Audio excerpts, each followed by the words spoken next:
মুক্তি রান্নাঘরে সবাইকে স্বাগত। আজকে আমি রান্না করব মুরগির ঠ্যাং আর নিয়ে নিয়েছি গিলা আর মেটে। তাহলে রান্নাটা আমি এখন শুরু করছি। আমি এখন দিয়ে দিচ্ছি সরষের তেল, ওখানে দিয়ে দিচ্ছি শুকনো লঙ্কা, দিচ্ছি গোটা জিরে, দিয়ে দিচ্ছি পেঁয়াজ কুচি,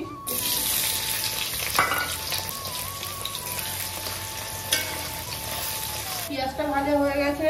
আমি এখন দিয়ে দিচ্ছি আদা রসুন বাটা।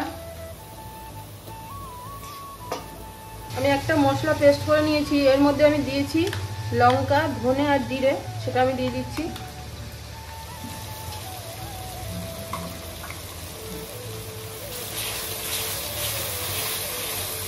টমেটো কুচি,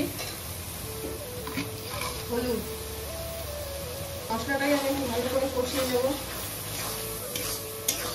মশলাটাকে আমি কষিয়ে নিয়েছি, এখন এই যে গিলা মেটেটাকে দিয়ে দিচ্ছি।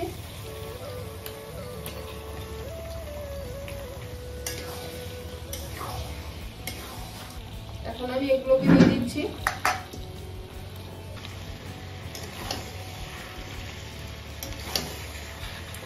মশলার সঙ্গে আমি ভালো করে মিশিয়ে নিয়েছি। আমি এখন এটাকে ঢাকা দিয়ে একটু গ্যাসটাকে কম করে রেখে দেবো। 5-7 মিনিট আমি এরকম ঢাকা দিয়ে রেখে দিচ্ছি। ঢাকনাটা তুলে এখন আমি এটাকে আবার নাড়িয়ে দিচ্ছি।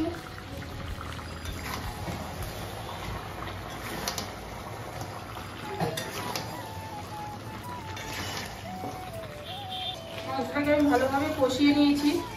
এখন দিয়ে দিচ্ছি জল। জলটা খুবই সামান্য পরিমাণে দেবো, জলটা না দিলে এটা ভালো করে সিদ্ধ হবে না। আমি এখন এটাকে ঢেকে দিচ্ছি, ঢেকে আমি এটাকে সিদ্ধ করে নেব।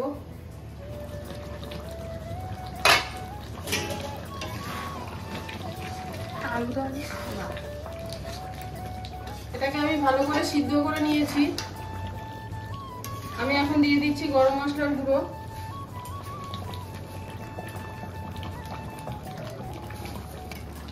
আমার রান্নাটা হয়ে গেছে, আমি এখন এটাকে নামিয়ে নিচ্ছি।